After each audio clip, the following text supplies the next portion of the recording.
ஐயே மெத்த கடினம் உனதடிமை ஐயே மெத்த கடினம். நான் ரொம்ப அடிமையா, எனக்கு என்னையா இதெல்லாம் என்கிட்ட போய் சிவத்திஜா கேட்குறியா? ஐயர் வந்து காலில் விழுவுறாரு, மன்னிச்சுக்கடா எனக்கு தீட்சை கொடுறாங்கிறாரு.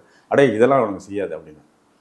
அதனால் அவர் அது பொய்யாத பொன்னம்பல ஐயா இருக்கும் இடம் நையாத மனிதர்க்கு உய்யாது கண்டு கொள்ளும் ஐயே மெத்த கடினம் உனதடிமை ஐயே மெத்த கடினம் பாடுறாரு. என்னன்னு கேட்டினா, நையாத மனிதனுக்கு உய்யாது கண்டு கொள்ளும். நச்சு உன்னை எடுக்காமல் விட்டுனா உனக்கு வாழ்க்கைன்னு என்னன்னு தெரியாது.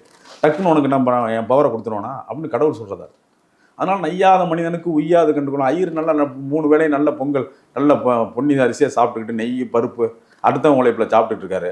அவனுக்கு வந்து இவன் டெய்லி அவனுக்கு மாடாக உழைக்கிறான். இவனுக்கு சிவன் பூந்துட்டாரு. அப்போ எனக்கு தீட்சை கொடுறாங்கிறான். உனக்கு எப்படா நான் கொடுக்குறது தீட்சை? நையாதவனுக்கு உய்யாதரா, ஏன்டா விளையாடுறா அப்படின்னு சொல்லி அருமையான பாடல். அதனால நந்தனாருடைய வம்சம் எவ்வளவு பெரிய வம்சம்னு நீங்கள் புரிஞ்சு